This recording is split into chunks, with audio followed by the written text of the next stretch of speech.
45 minutes. Oh, I was going to say, dear God. Hey, Angie, how are you? I'm doing quite well, thank you. I'm going to start rolling and get started. Well, let's do it. Let's do it. 3, 2, 1. Hey, it's Angie. The big Super Bowl game is right around the corner, and who better to help us prep like a pro than Elizabeth Heiskell, author of the new Southern Living Party Cookbook and Today's Show food contributor. She's here to tell us how to homegate, to do some home gating like a pro. Welcome, Elizabeth. How are you? You know, the bottom line. Doing well. Tell us what is home gating. I will. I'm so excited to share it with you. Very few of us have tickets to the big game, to be honest. So our next best thing is going to be a home gate. So instead of a tailgate, we're bringing it all inside. You can invite your friends over, turn on the TV, cook up some absolutely wonderful recipes that they'll all enjoy. And I'm telling you, you're going to have one of the best game day experiences you've ever had.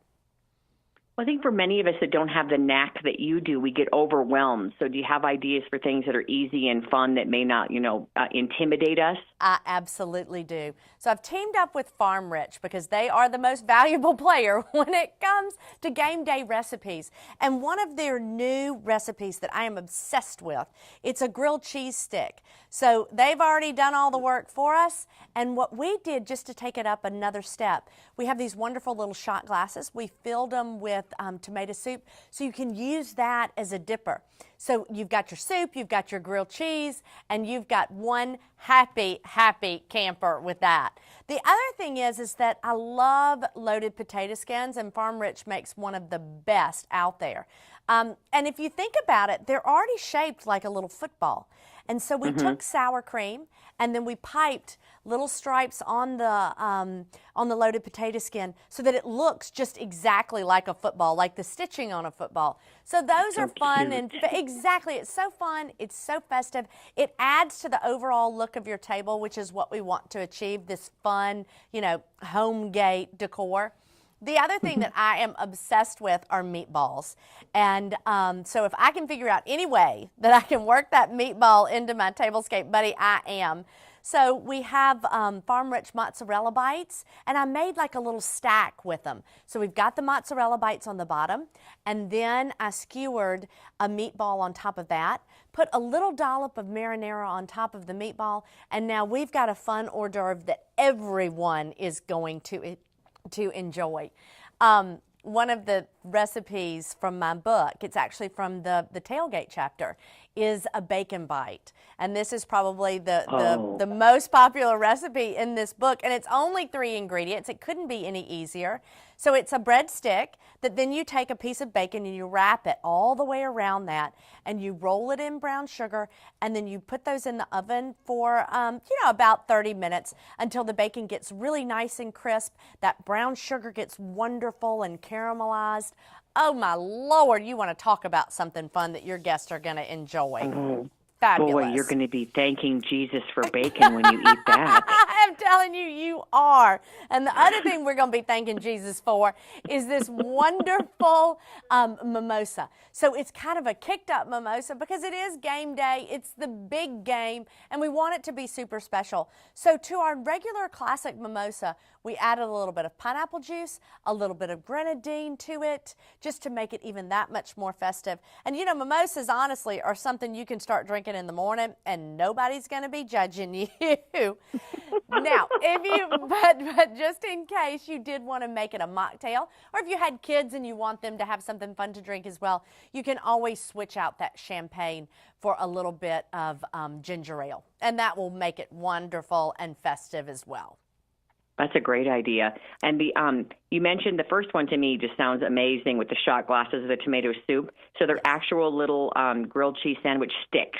Exactly, and they are wonderful. So it's basically 2 pieces of white bread that then have wonderful cheese inside of them, and then they've already been grilled for you, so all the work's been done by Farm Rich, which again, you don't want to be the one in the kitchen sweating and working while everybody else is sitting on the couch eating and drinking and enjoying themselves. And this is another way that Farm Rich can take the pressure off of us. But also, there's no reason that you can't ask your guests for help. A lot of times they're more than happy to bring something. They want to be involved in the party as well, and there's no better way than asking them to bring an appetizer or maybe a drink, their favorite beverage, just to make the party more fun and also less work on you. Well, and I think you're right about that. And oftentimes we're, intimidated to do that. But if we did all the appetizers you mentioned, it would really look like we put a lot of time and thought into it because there'd be a theme and everything kind of fits together. Exactly. And that's what you want. You want a really fun, cohesive tablescape that everybody can enjoy, that's memorable, and it looks like you went to some effort to make it special for your guest.